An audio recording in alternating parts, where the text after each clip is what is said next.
All right, there we go. Well, thank you. I want to thank everybody for joining us this evening to every now and again accelerate XCare. We have these town hall type meetings. Tonight is a special evening. We're having our very first EV buyers workshop. So I want to thank everybody for joining us.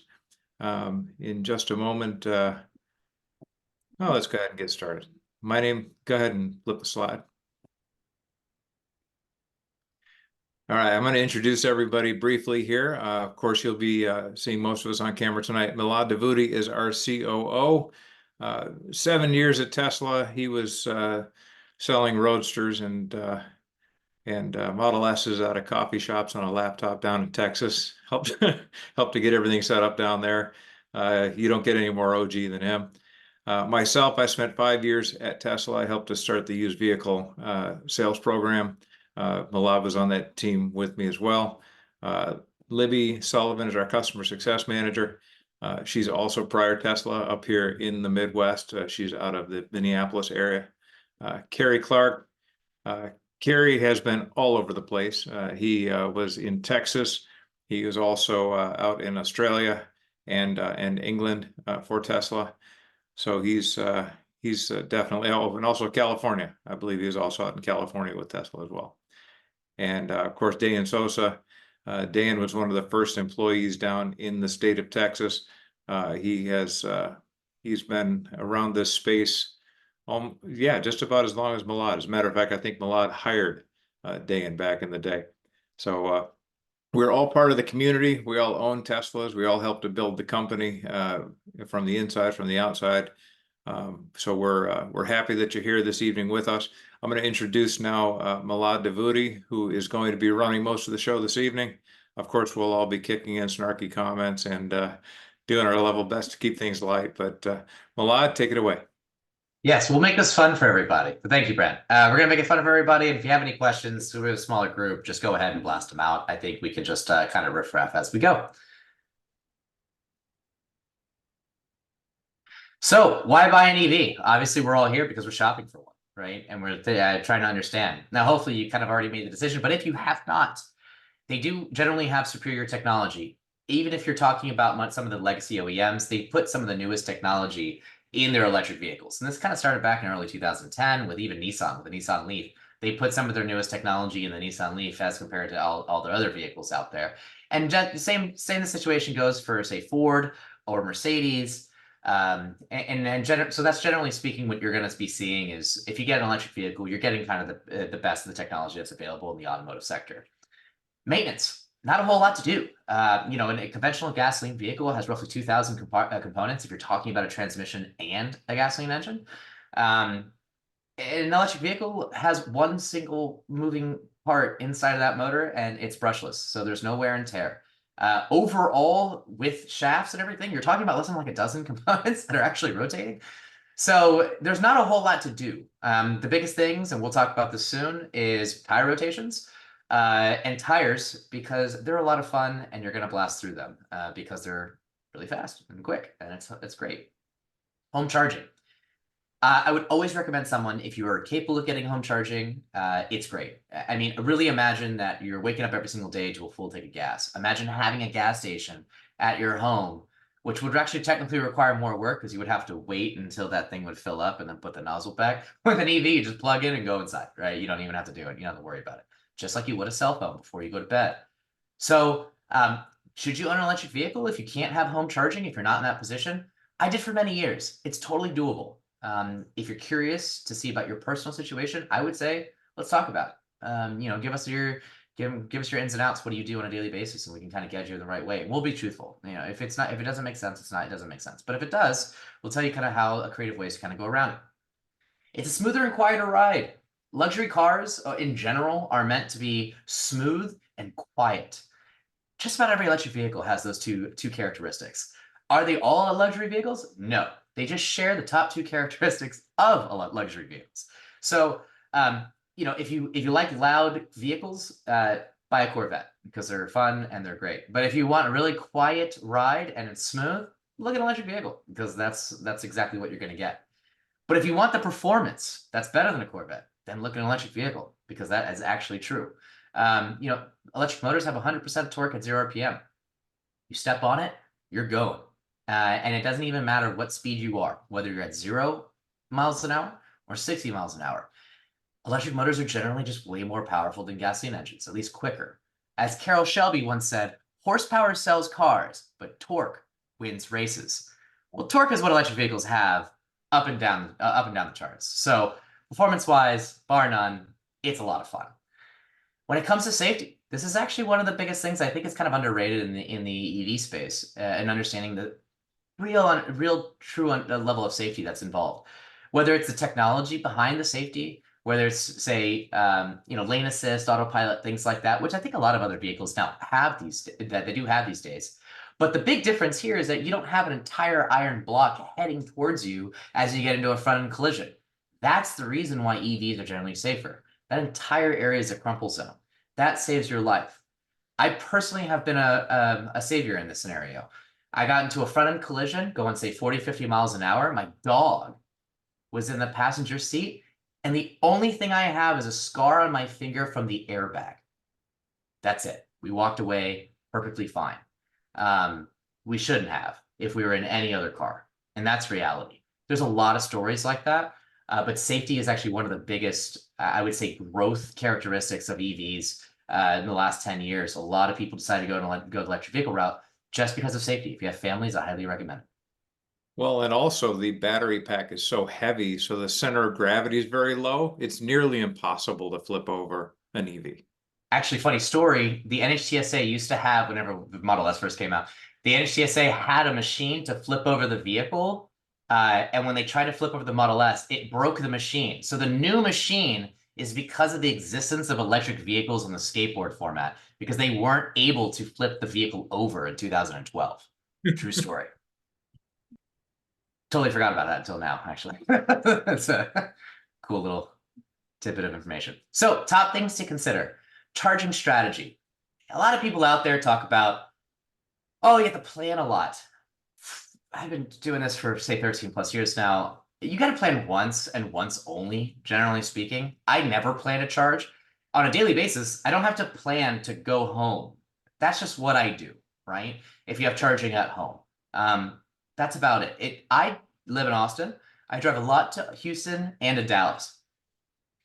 I stop at Buc-ee's. I don't have to plan to stop at Buc-ee's. That is just now second nature. Not just because Buc-ee's is absolutely amazing and everyone should go there, but because they have superchargers and they also have amazing barbecue. But they also have superchargers, and it's just a lot easier. So if you take kind of frequent road trips where you know your point A to point B type scenario, you're going to the same supercharger every time. There's not a planning involved. If you're going to net new areas, if you have a Tesla, it already kind of routes you through the supercharger, so you still don't really have to think about it or plan at all. I went from Chicago down to Houston and Houston back through country roads just to try to make it more challenging. And I didn't even look at anything on the map before I left. And it was absolutely no problem. So you just kind of have to do it once in a leg that you, on a road trip that you're taking for the first time. But if you have a Tesla, it kind of already does it for you. Battery size and maximum range. I think this is important because what you normally see is, say, the range of when the vehicle was new. Batteries do degrade. Now, they don't degrade that much. So I think the rule of thumb here is take 90% of what the range is from what you're seeing that battery could do capacity new. They usually hover around 89 and 92%, even at like a couple 100,000 miles. So you're not seeing anything necessarily more aggressive than that. Unless you're shopping for a Nissan Leaf or a Volkswagen e-Golf, then instead of using the 90% variable, use 30 to 40%. Because they don't have battery cooling systems and battery thermal management systems, those batteries take a toll over a small period of time. So they degrade very easily. All other electric vehicles have battery thermal management systems, so they maintain a certain temperature. So therefore, you don't really see much degradation over time. So I would say 90%. 90% of whatever that was new, I think that would work really well. Hardware limitations. We'll go through this. We're going to go through different generations of different vehicles, mostly Tesla, because that's generally the most confusing because it's been around the longest, but also it just was very poor product planning. We'll talk about that here in a second. And there's going to be some hardware limitations on some vehicles. We're going to talk a lot about that as we go through, and that's where you ask us questions, because there's a lot more that can be unraveled when you ask questions than what we think you need to know. Technology features kind of goes in hand with hardware in a lot of ways, but obviously available technology is more software than hardware, but you need the hardware in order to get the software. So we'll talk a lot about that, as well as what type of software is available for certain hardware. And although we are Team XCare and we're part of Accelerate, this entire workshop is to talk about making a right decision about which electric vehicle to buy, if any. We'll talk about XCare and our product at the very end and how that fits into everything. That's not going to be the focus of this. We really want to make sure you make the right decision. So charging at home. Most people, I think, and the cheapest way is just get this NEMA 1450. NEMA 1450 is usually what like older dryers, or actually a lot of current dryers too, they plug into a 240-volt outlet. If you have breakers in your garage, it's a really cheap installation. Most of the vehicles come with this mobile connector, which is what you see on that second image. That plugs directly into that 1450. You have another 240-volt outlet, no problem. You can buy those adapters on that mobile connector and you can plug into any 240. 240 is what you need. A 110 outlet, can you charge in a 110 outlet? Sure. Is it easy? No. If you drive 10 to 20 miles a day, can you get away with charging on a 110 on a daily basis? Absolutely. When you come back from a road trip at home, it's going to take days for that to charge, because obviously you're not just driving 20 miles to top up. Say you drove 200 miles to get home. Now it's going to take you like 4 or 5 days to charge that car up. 240 is just way easier. You know, when you're talking about transportation, you're talking about levels of freedom, where you can just kind of go anywhere at any moment of time. 240 is really what you need. If you want to look cool, like I do, get the home charger. It's cool. It looks really nice in your garage. They're also more durable. These mobile chargers, they're cheaper. They can break over time. They kind of degrade, just like any like iPhone cords, to be honest with you. Obviously, they're a lot more resilient than that, but they still, you know, they still kind of wear down over time. Mobile connectors and wall chargers, not as much. They can last a lot longer. They're way more durable. They're also meant to be outdoors. You can't put a 240 outlet outside. That is not safe, because an outlet is going to be charging if it's in the rain and weather. But you can put a wall charger or a home charger, no matter which one. All of them are weather safe. So you can have them outside. You can plug your car outside. That works fine. You can have a 240-volt in your garage and then trail the cord charge outside your garage. That's also fine. The cord to the vehicle is weatherproof. Just on the outlet, if it's not a wall charger and integrated, it's not. So just kind of keep that in mind, depending on your situation for your garage or driveway setup or whatever you're doing for home.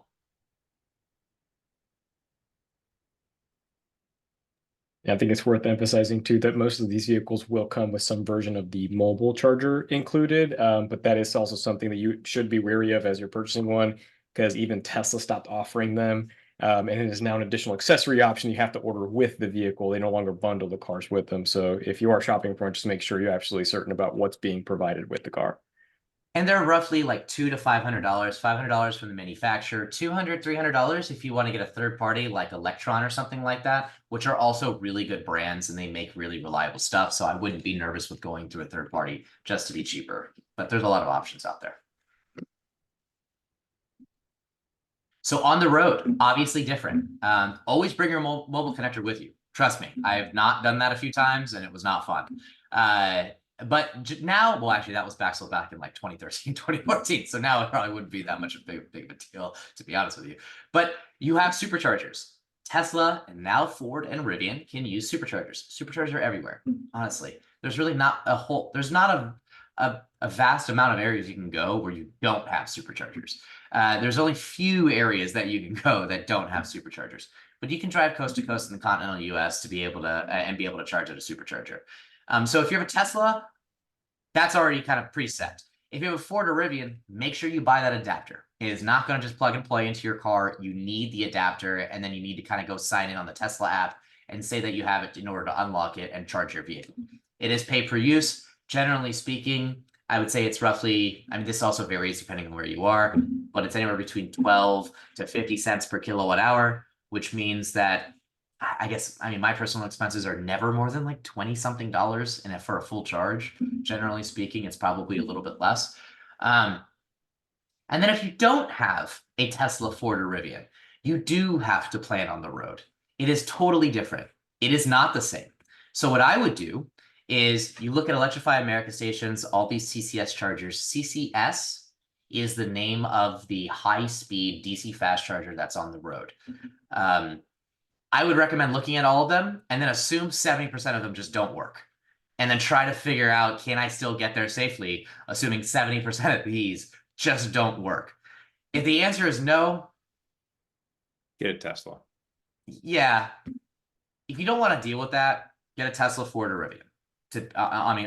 In all honesty, if you take road trips. If you don't take road trips, it doesn't matter. You can buy any electric vehicle. If you're only charging at home, that's perfectly fine. If you have a couple cars, so you have a minivan, that's what we take on the road, or a Suburban or something like that. You could buy any EV. If it would perfectly fine for you. No limitations. So let's talk about the F-150 Lightning. Honestly, I love the Lightning. I think it's an amazing vehicle. If I didn't have a Cybertruck, I would own an well, if Cybertruck didn't exist, I would own an F-150 Lightning. It has a lot of great technology. If you want the good tech in the F-150, and you want like the big screen with all the nice quirks and like and all the great technology that's on that screen, which there's a lot of cool stuff like towing, for instance, and some off-road stuff, I would stick with the Lariat or the Platinum. If you want a more rugged vehicle, but with a higher level of technology, get the Lariat. The Platinum's not going to be good. If you want more of an internal luxury vehicle, like it's really luxurious, contour seating, really nice bolstered seats, then get the Platinum. Obviously, the price points do differ. The XLTs think of it like a Lariat gasoline F-150. That's an XLT in the Lightning group, which is kind of weird, but that is the case. Once again, these manufacturers put the best technology in these EVs. The Pro is much more of a, say, worker truck in a lot of ways. But they're all very heavy duty. They're Ford. They're built tough. They did not pay me to say that. You can either go 240 miles on the standard range battery, or you can get the extended range, which is roughly, say, 300, 320 miles. That's real range. You are going to get that. There's a CCS port that's in there, but you can get that Tesla supercharger adapter if you want to plug in. They have great sound systems. B&O sound system is as an upgrade option on the Lariat. Has 10,000 pounds of towing capacity. And if you get the Lariat and the Platinum, they do have co-pilot assist, which is great as well. It is hands-free driving on most highway roads. I would say most interstate highway roads, you'd be fine there. But these are great trucks. I mean, but they are conventional trucks, but they're great. I mean, they're best in class. As we all know, as we all maybe should know, the F-Series is the best-selling vehicle in the United States year over year for the past, like, I think, what, 10 or 15 years at least. So they definitely did a great job. Yeah, also worth emphasizing that these on the used market are an incredible value, ranging from about $40,000 to $55,000 depending on the trim level. So definitely a fan favorite out here for that. If not for no other reason, for that alone, the value is incredible.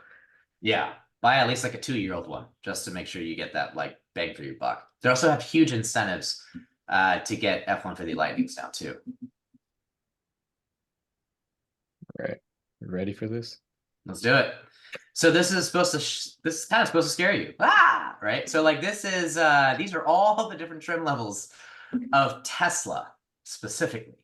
To be honest, from 2012 to 2017, we had absolutely no level of product planning. We didn't care. We just kind of made the stuff as we went to sell them for the most part. That's why you see all these variations. No, we're not going to go through all these variations, but just to kind of give you understanding, there's a lot of them. That's the reason why this is so hard to kind of perfect or to really make a very clear guide, because in 2012, if you had a 40, there was like 4 or 5 of them that were actually 40 kilowatt hour batteries, but all the rest of them were 60 kilowatt hour batteries that we limited to 40. And then in 2016, we re-released a 60 that was actually a 75 that was battery limited that you could upgrade. And then we decided, let's release a 70. That's actually a 75, and that was battery limited. We just did a lot of different weird stuff. And the point is, it was very complicated. We made it very complicated, not because we thought it was a smart thing to do, but because that's just what we needed to do at the time. Things changed in 2019 on, as you can see. It's actual words now and not just numbers. And it's a little more simplistic, and it's a little more cohesive. So it's a little bit easier to understand. So if you have questions, speak up when it comes to things you're looking at, and so on and so forth. But we're about to kind of go into some of the nuanced differences behind the different trim levels, I would say, or vehicle levels.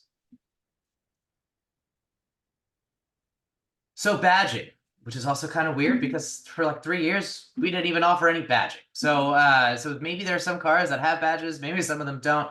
A lot of them do. You can typically tell. Or you can go into the screen and go in the software tab, and then it'll show which trim it is. And the trim, the number is the battery size. These are 85 kilowatt hour, which roughly ranged from, actually, Dan, you can go back really quickly. So in 2025, the 40s went, say, 140, 160 miles on a charge, or 100 miles on a charge. The 60s went 160, 200 miles on a charge, I would say. 85s went 265, and the P85s did too. And then it started kind of trickling upwards as the numbers grew larger. The 90s started getting roughly, say, 300 miles. The 100s got roughly, say, 330 miles. And then now in the 2019 to newer, Model S's go upwards to, say, 400 miles. So that kind of that's kind of what you see. So go back to the badging. So you'll be able to see that. So the 75s, and don't quote me on any of this. I think you can kind of go, you can do a quick search, say what's the range on the 75. The D means dual motor. That means it's all-wheel drive. There's 2 motors. There's 1 on per axle. The line underneath means that it's a performance variation, or ludicrous, except in the dual motor world. Then it's not ludicrous. It's just performance. If you have a 3 or a Y, if you have a, and then it's plaid if you have the little plaid button or plaid badge. Dual motor means dual motor, all-wheel drive, 1 per axle. So if you ever see a D or dual motor, you're good in snow. But to be honest, if you're in a snowy climate, I would say all of them work really well. Electric vehicles just function much better in snow. There's not much a whole lot of slippage, but obviously you're going to get better if all 4 of your wheels are driving them just versus 2.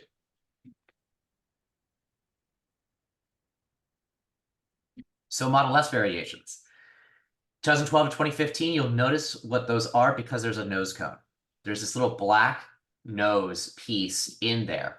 The interior of the car, it's a little bit, I would say, bigger seats. They're a little bit more wide, more simplistic. In 2014, now end of 2014, this is very specific here, October of 2014. If it was made any month before October 2014, this doesn't apply at all. But that's when Tesla released dual motor. That's when they released the first variation of autopilot. That's when they released next generation seats, which had much bigger bolstering, way more kind of performance seats in a way. So a lot changed in October of 2025. I'm sorry, October of 2014. And then that kind of set itself up for 2016, where now you can visually tell a difference from the outside. That new front fascia doesn't have that black circle anymore, or the black oval anymore. It's flat. And so inside, you also had some different changes. You had different variations of next generation seats. I forgot what they called them, but they're newer seats. They're a little bit better. And you have different computer and hardware upgrades as well. So you went from the first generation autopilot to now the second generation autopilot, which can be full self-driving at some point in the future if you upgrade the computers in order to do so. That's a lot of ifs, but that is capable theoretically at some point in the future if you were to upgrade all the computer systems, which you can do through Tesla. It is a thing. But generally speaking, I would say the build quality got significantly better in middle of 2016. They also moved from about roughly, say, 2018 to the Palladium drive units, which were permanent magnet motors as opposed to the AC induction motors. That made the cars more efficient. The car went now, say, from like 300 miles on a charge to roughly 330 miles on a charge. Every year, they're made incremental upgrades. It wasn't by model year. This is where it gets confusing. We'll teach you kind of where to go and how to see exactly what the vehicles you're looking at, of what options it has. Then you have 2021, which I would say it's like the final form of Model S, at least to date, presently. I had a 2022 Model S. I absolutely loved it. I thought it was one of the best cars. The only bad thing was the yoke. They've corrected themselves. I got rid of that yoke as soon as I possibly could. I thought the steering wheel was way better. It really changed the dynamics of the car in a lot of ways, significantly better. Didn't really make sense. Interior wise, wonderful vehicle, right? I mean, it was like, for as long as Model S has been made and the price point of which it has been sold, I think in 2021, 2022, really solidified that, yes, this is a $100,000 car and it's worth it. And that, I can't recommend it enough. I absolutely love that car. Newest generation, autopilot, everything. Sorry. No, one quick thing I just wanted to point out, which I actually owned a 2017 Model S, which I adored, but one of the things that really just nagged me the whole time, the version I had was still in the original MCU, which was powered by an NVIDIA Tegra processor. In 2018, all the Model S coming off the line started being, they installed the Intel Atom processors, and it makes a huge difference to the user experience in these vehicles. So it's something to keep in mind with a pre-2018 Model S specifically. That is an upgrade that I do highly, highly encourage any new buyer that they make. I think it's about a $2,000 upgrade to do to Tesla to get to the MCU2 with the updated processor, but it is a night and day from a user experience. So, and the MCU is that big touchscreen inside the middle of the vehicle. So for those kind of questioning, what is an MCU? Because, you know, acronyms don't make things clearer. Thanks, Dan. I'm just kidding. 7 years of Tesla, man, they beat it into me. Media control unit is what that means. I think if you were to do if you search and you kind of look through forums, you're going to see the acronym MCU. That's the media control unit. That's the 17-inch touchscreen that's in the middle of the panel right there, with the computer also in the back, which they fundamentally changed in 2021. That screen is just a screen. The computer is actually different from the entire screen, which also kind of powers the AP, the autopilot system as well. They made a lot of refinements here. Cars built a lot better. Manufacturing got a lot better. Quality got a lot better. So, yeah, they now use the AMD Ryzen processors, and you can play PS5 games, video games, yeah, Next, which is really cool. yeah, and watch Netflix and Hulu, which is like super fast. It's not while you're driving. Yeah, it's not while you're driving. Now let's talk about Model X. So we're going to be very forthcoming about this. We're going to be very transparent. Don't buy a 2016 or 2017 Model X. It's just simply not worth it. It is. I don't care how much it costs. It could be really cheap. Doesn't matter. Brent had a 2016 Model X. Brent, what do you think? I worked at Tesla, so it was nice. I get to drive in, hand it to the service tech, and go up to my desk. If you don't have the luxury of working at Tesla, 2016 or 2017 probably isn't the best move. My 2016 Model X had about $6,000 worth of rack time, and I sold it with 52,000 miles on it. So, yeah, at the end of the day, these cars were very, very complex, and it took a long time for Tesla to kind of figure them out. They had to, everything looks great when you're designing it on a computer, and then it goes out in the real world and actually, it actually gets used, and then they realize, all the things they need to do better.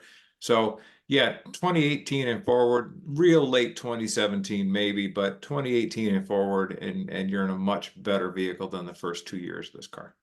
Definitely. And as Brent mentioned, these were like engineering feats, right? This was by far the most and highly engineered vehicle in existence until the Cybertruck. Literally. And those Falcon Wing doors, they take a lot of calibration. They mess up a lot, right? There's sensors inside the panels so they don't hit things. It does need to be recalibrated a lot. The vehicle is incredibly heavy, so it puts a lot of strain on the half shafts in order to drive the wheels from the drive units. As Brett mentioned, it just took a while. So 2018 newer, highly, those are good cars. We figured it out. We got the quality control. I will say, if you're in a snowy climate and you park your car outside, very specific, you have to be in a snowy climate and park your car outside. Don't get a Model X. You open those Falcon Wing doors, snow will fall in. There is simply no solution there. That's just what's going to happen. Now, I will say this. I do live in a snowy climate. I did park outside. But I used to have a snow broom that I kept in the back of the car, and you definitely had to do that. Or use your Tesla app to preheat the car, just set it on 90 degrees, let it just burn the snow right off the car before you get in. Otherwise, You open those Falcon Wing doors and there's 6, 8, 10 inches of snow on top of them. They're right in your car. So have fun cleaning out your car. Yeah, it's kind of annoying. But the newer vehicles, just like the new Model S, I think they're great, right? Do you still have some problems? Yeah, you're gonna have a little bit more issues than you would a Model S, just because there's more components. It's much more of a complicated vehicle. That's why the price point is also higher. But let's go into some of the specifics. Well, I will say one thing I'd like to add though, if you have people in your family who are limited mobility, older people, getting them in and out of the second row of this car is so Yeah. easy. That door just gets up and out of the way. They can back into the seat. They can sit down. If you have child seats and you have to get child seats in and out or get your kid in and out of the child seat, man, that again, the Falcon Wing door gets just out of your way. You can reach in, it's so much easier to get a child seat in and out of this vehicle than just about any other vehicle you're going to consider. So in That's those a very cases, good point. it's an Yeah, awesome. that's the reason for the Falcon Wing doors. If I put my Tesla hat back on from back in the day, the reason for the Falcon Wing doors, it was exactly to allow for installing child seats a little bit easier. You can actually stand inside the car with the door open, so you don't have to bend over in order to install the child seat. And so that is one of the great things about the Falcon Wing doors is they are actually quite functional and they do help in a lot of ways. It's so easy to get in and out. Absolutely. It's a cooler minivan door, basically, right? That Cooler was minivan. the whole idea. Yeah, it was a better minivan door. Let's go into some of the options. So the Model X came in 3 different variations of seat arrangements, 5, 6, and 7-seater. If you care about resale value and you want to say, hey, I want to make sure that I'm not losing a bunch of money on this car, I'll probably sell it in a few years. Don't buy a 5-seater. I would say look at a 6 or a 7. If you don't really care too much about resale value and a 5-seater works for you, get a 5-seater. That's great. There's a lot of them out there, and they're also pretty cheap because the resale value is a little bit lower, right? So you can get a big bang for your buck for a 5-seater. 6-seater is definitely very, very popular. Captain row seating is generally more popular in any vehicle that offers captain row seating, but there is a limitation behind it. If you carry a lot of stuff, if you put a lot of storage inside your vehicle, you want a flat back, you cannot fold that middle row down on a 6-seater. You can on the 7. So if you intend on you needing to have a lot of interior storage, get a 7-seater, don't get a 6-seater. You can't put a roof rack on a Model X because the Falcon Wing doors, so you really have to use the inside. So if you're someone that skis or goes hiking or you go camping and you got to do outdoorsy things, you need to carry a big a lot of load with you. Get a 7-seater or a 5-seater if that works for you, because that's really the only thing you're going to be able to use. That 6-seater isn't really going to help that much, but it's still pretty big inside, so it's not like it's small. You still have a lot of space. But if you're looking to carry some really long things, I would definitely look at either 5 or a 7 because those middle row seats fold flat. Yeah. And it's just another way that you can tell the difference between those middle row seats, whether it's a 5 or 7 seat configuration you see on your right, where it just has these kind of standard racks they sit on. If it's 6-seater, you'll have these really pretty pedestals, which, again, to the earlier point, caveat being they don't fold flat. They do go forward and tilt forward, so it does give you a little bit of extra space if you do need to carry something in the back, but nowhere near what you get with the 5 or 7 seat configuration. So that's a big consideration. Again, 5 or 7 seat might be the best option, but resale value, general aesthetics, and ease of access to the third row, I think we all agreed 6-seater is definitely the way to go. Yeah. So Model 3 changed really, well, I guess now once, or maybe twice, I guess, if you want to look at it that way, but just about once, I would say. So you have 2017 is when Model 3 first kind of came out. You're not going to see a lot of 2017s. Most of them were for employees. It was the tail end of 2017 that Tesla started delivering. 2018 is when manufacturing started to scale. They all generally look the same. There's not a whole lot of variation. In 2021, the biggest difference of what you're going to see is the chrome trim is now blacked out. So you don't have any chrome trim, which honestly is actually a much better look. But also some small things that make huge differences, like suspension comfort. The suspension is way more comfortable in the later Model 3s than the earlier ones. And also the armored glass, the Tesla glass inside, makes it incredibly quiet. The earlier Model 3s had a lot of road noise. The later Model 3s, not so much. So these things make a big difference in like daily experience and daily comfort in your driving experience. So if you're looking for, I really want a nice, comfortable ride, but I don't want to spend a ton of money, look at a 2021 and newer Model 3. To be honest, at this point, I would look at a brand new Model 3 because they're like insanely silent and really, really quiet and very smooth. I mean, they're great cars, but they just become better and better over the years. But if you want a lot of bang for your buck, you don't really care too much about road noise. It's not like it's crazy loud or something like that. I mean, it's just noticeably louder than the newer models. But it's like driving a Civic, I would say. I mean, I don't think it would be much different. Sure. Get an earlier Model 3. To be honest, it's also kind of the same price as the Civic. You can get one now for like in the low 20s. And they're great vehicles. It's not like there's a lot that can really break. So they're very simplistic. Great vehicles. So if you're on a low budget and you're like, hey, I can't spend more than 25,000, look at a used Model 3 from 2018 to 2019. There's a lot of options out there. So something to think about.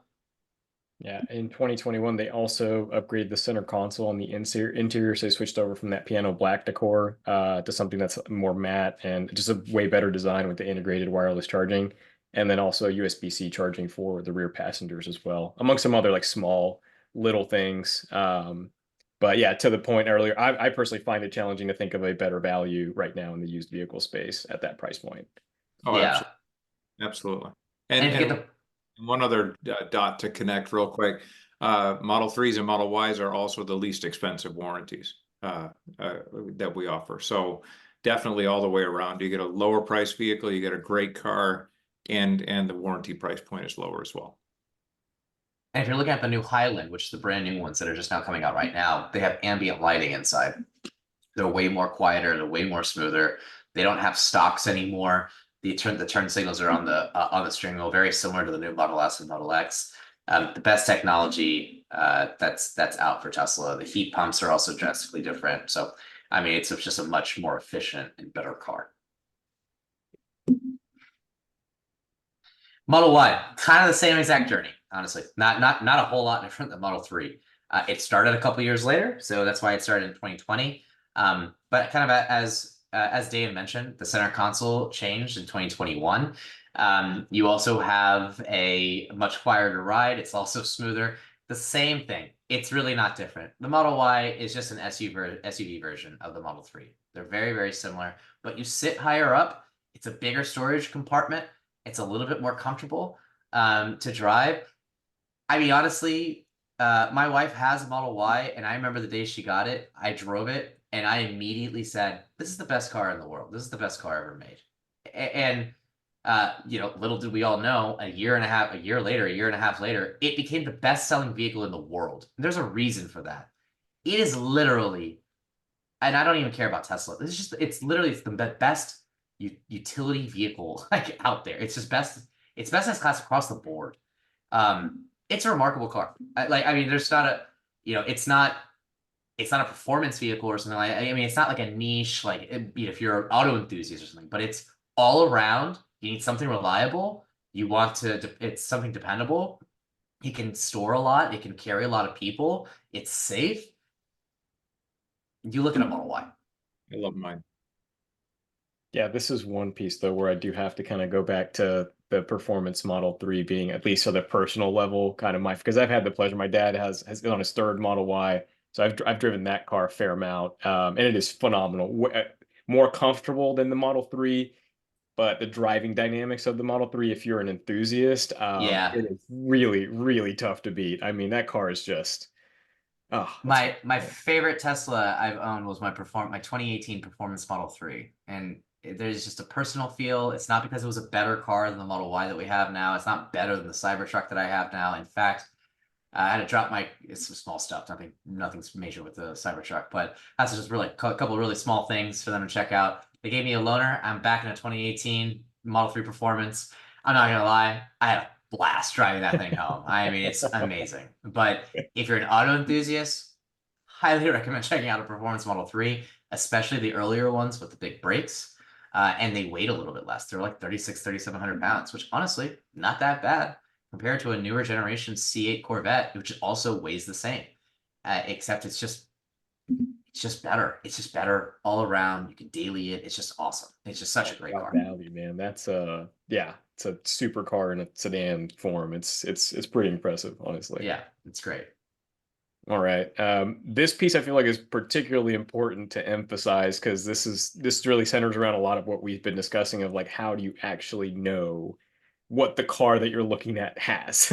And these are basically the steps that you take to get there. And so what we're pointing out here, and this is actually something that I highly encourage if you are shopping to ask the dealership for a picture of this specific screen because it'll help inform your decision ultimately. But in essence, when you go to controls and then you go down to the software tab, there's this little additional vehicle information blue link that they can click on, and it'll bring up a secondary screen that's going to include all of this information. And you'll notice a lot of this is stuff that we have discussed, not least of which is, hey, does this have the full self-driving capabilities, right? Or does it have the full self-driving computer installed in it? What kind of cabin heater do you have?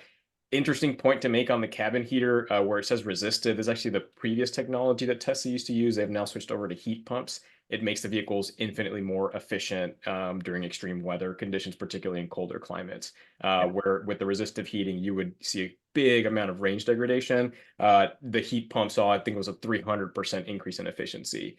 So actually a pretty big one to point out. And this was first introduced with the Model Y. Something I alluded to before where we were talking about the MCU or the media control unit, the infotainment processor piece. This is where you can tell which version of the processor it has. I'd say, and I don't know if y'all would agree with me, but the Intel Atom processor is kind of probably the minimum passing grade, I would feel like, for the current user experience. If it doesn't have the Intel Atom processor in it, if you're looking at an old Model S or something like that, highly, highly recommend getting that upgraded because it is a night and day difference from a user experience. But if you're looking at a car from a dealership, always mandate this. Oftentimes, they are advertising a vehicle to you. I mean, obviously, this is for Tesla specifically, but they're advertising a vehicle to you that could very well be wrong. Now, I'm not going to sit here and say that the dealer's lying to you. They could just very well be mistaken. Depending on the dealer, they could be lying to you. So it really just depends. The way to validate it is you go in here and you select additional vehicle information and you mandate them to give you a picture because this is the source of truth. They can't modify this. This is internal. So, be very careful. And that's why we're here, right? If you have something and seems to be a little fishy, just let us know. We can always help out.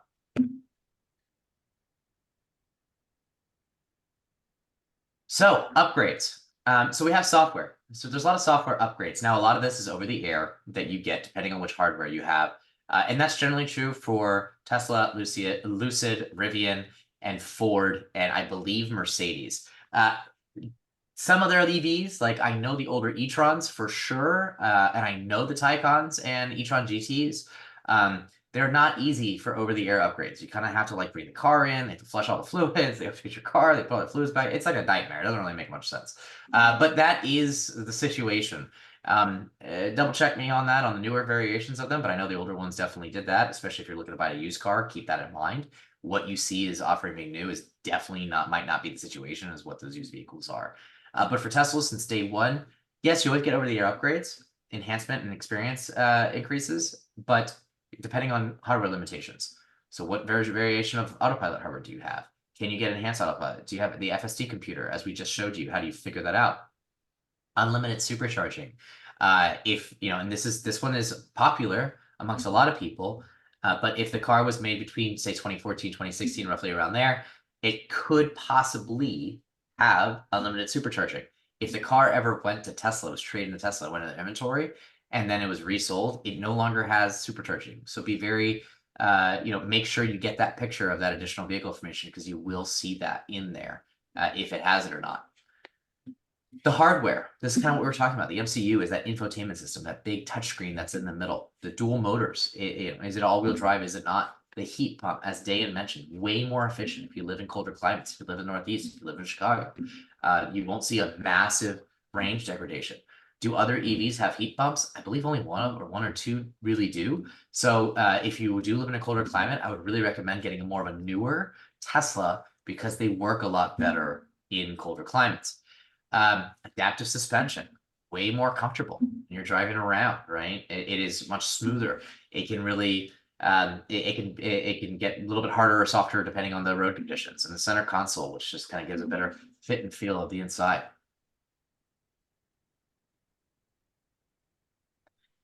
Recommendations.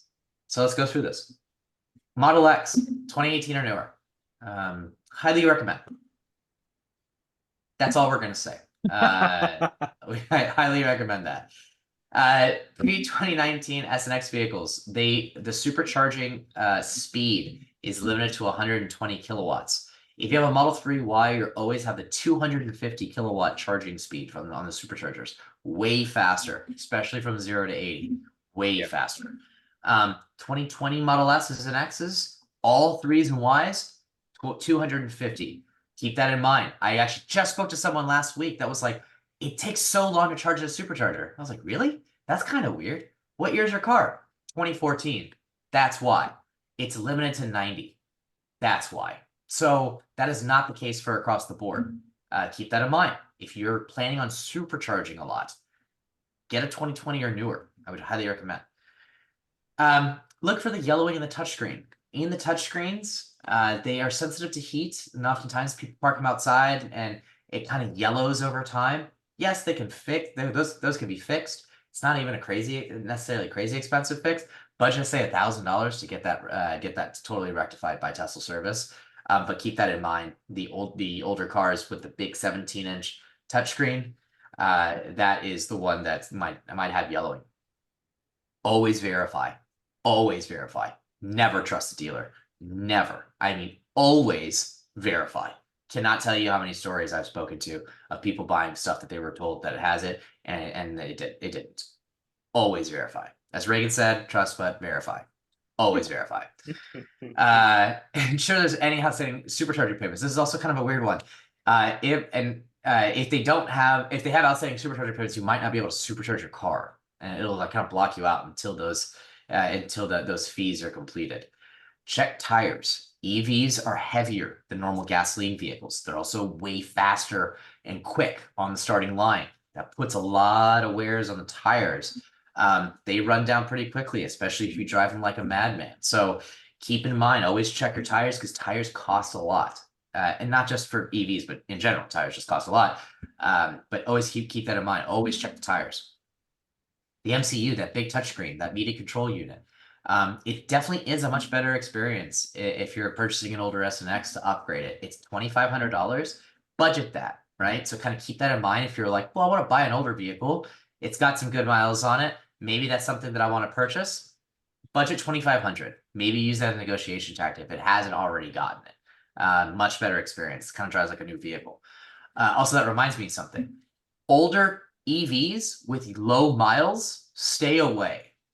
Buy an older EV with a good amount of miles. Batteries are meant to be used, discharged, and recharged.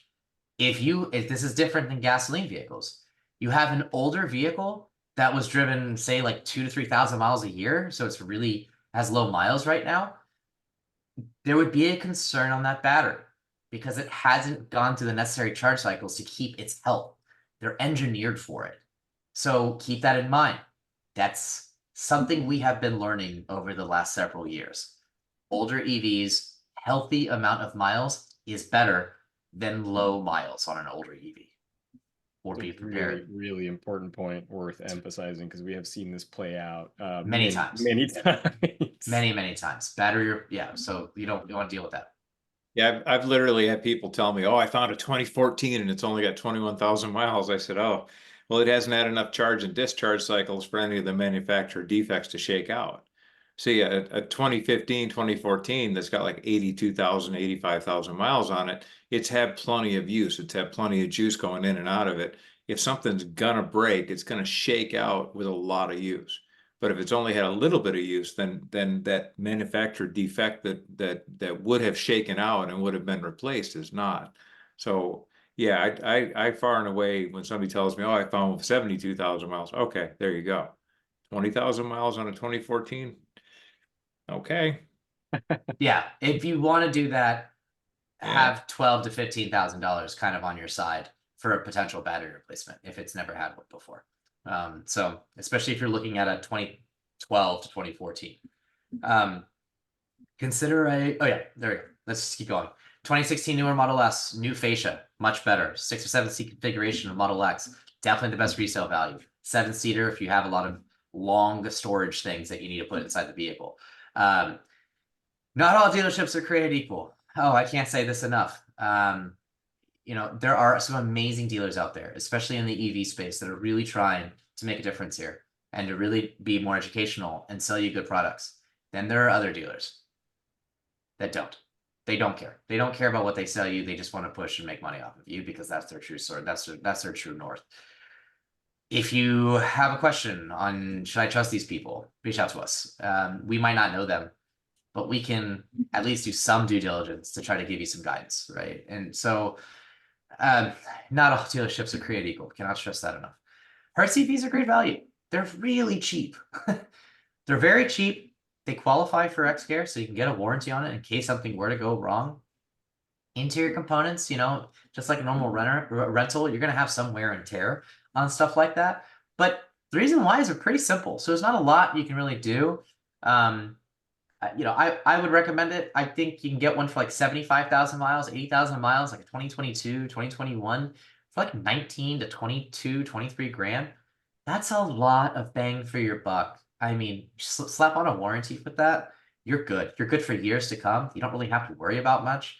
That's probably the best situation to be in. 25 grand, you're kind of all in with like multi-year, like many year warranty, which we'll talk about here that in a second. But highly recommend that. Definitely. It's something that I really want to point out here, as we've all gotten the free trial for full self-driving, that every one of those cars has that capability. You can literally toggle that on too, right? Literally just you want to try it out for a month, jump on the subscription, pay the money, try it out for a month, see how you feel. And I think, we speak from experience of the latest trial that we've gotten in version 12.3 has just been absolutely mind-blowingly good. So when you take that into account, it's an even better value. If you have long commutes or you do long distance driving, get FSD. It is a life changer. You get there with no level of drowsiness or fatigue in any sort of capacity. I mean, you're like coming out, you're like jumping out of that vehicle like you're on top of the world, ready to go. No matter how many hours you were in that vehicle. I mean, it's a total game changer.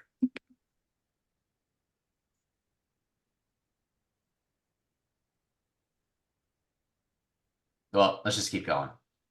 Unless anyone has anything to talk about, but we can keep going. Because I think we're running short on time too. Yeah, in fact, if it's all right with you, just got a couple of quick questions. One that we get in particular quite often, which is where we would recommend buying an EV. So we do have a network of dealers that actually sell XCare with their products, people that we trust. And there's a big group of that. It really comes down to where you are. There are some, I would say Carvana is also a good one too, but I would look at some of depending on where you are in the country. So I would say reach out to us if you're, because it all comes down to where you are too, right? So that way at least you can touch and feel the vehicle. But look at dealerships that have quite a bit of electric vehicles in inventory. If you find a dealer that might have like 1 or 2, that means they probably just bought it on trade and they're just like kind of figuring it out. So the reliability of their source of knowledge behind that vehicle is going to be very spotty.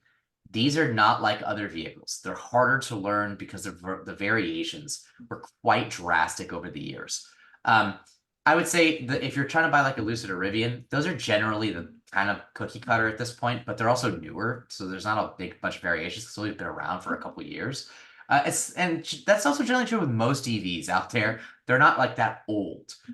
So the biggest variations are going to be with Tesla. And I would say the second biggest is maybe the e-tron, but they followed kind of the same trim levels of every other Audi. So that's also kind of easy to learn. But if you're looking at buying a Tesla, definitely look at a dealer that has quite a bit of them. Because that means that they're investing in them and are investing in the knowledge behind it and being able to sell it appropriately.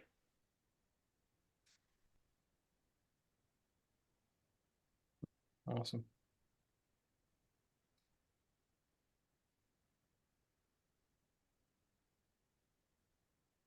So let's quickly I'll wrap up with saying, let's talk about XCare just for a quick second.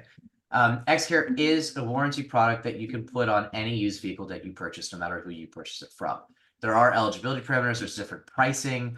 If you're trying to have an extended battery and drive unit coverage, battery coverage, definitely get a 2017 or newer, and it has to have less than 100,000 miles whenever you buy the warranty. What we have a lot of people do, and we speak to people the reason why we're hosting this is because every day we have people that call in and ask for our guidance because we're all former Tesla people, right? We've been in the EV industry for well over a decade. They ask us for our opinions, and we're very transparent. We're going to tell you our honest opinions here. We're not going to sugarcoat anything. We're not going to lead you into doing something that you probably shouldn't do. In fact, I've told lots of people, hey, maybe this is not the right time for you, right? Maybe you're not in a situation to make this jump quite yet. So we will be honest with you. And also, we have a tool online. If you're buying a used EV, we want to make sure that your first experience with an electric vehicle is the best experience. The better the experience on your first EV, the higher the likelihood that you're going to stay in an electric vehicle from every year on out from that. And that's our mission. That's why we do what we do every day. We're just trying to get people in, but also make sure that their experiences are great so they can stay in it. If your first experience is a poor experience, the likelihood of you jumping into another one is very low. We know that. So that's the reason why we want to make sure that, hey, if you're buying an older EV because that's all you can afford, we totally understand. Most Americans are exactly in that position. Try to budget with a warranty because the average repair that we see is roughly $1,200, a little bit over that. Now, the frequency of you bringing your car in is not high. So it's not like you're going to be seeing this multiple times a year or something like that. It might be once every 2 or 3 years. But keep in mind that every visit's over 1,000 because you're not doing anything to prevent it. You're not bringing it in for oil changes or anything like that. You're only bringing it in if something actually breaks. There's not a lot you can do to prevent these things from going out. They're electrical components. So if they do, it's a replacement and it usually drives the cost up. Once again, frequency of service is significantly lower than any other comparable vehicle out there, whether it's gas, diesel, ethanol, flex fuel, it doesn't matter. But the cost or average repair, if you were to get it, if something were to happen, is really high. Now, that being said, we've had lots of people that have gone years with never even seeing service and only just doing tire rotations and tire changes. And that can very well be a thing. So the XCare is there for peace of mind. We're not trying to steer you into doing anything here, right? But it is there for peace of mind. We know that most people don't have $1,200 to $5,000 just laying around in case something were to go wrong.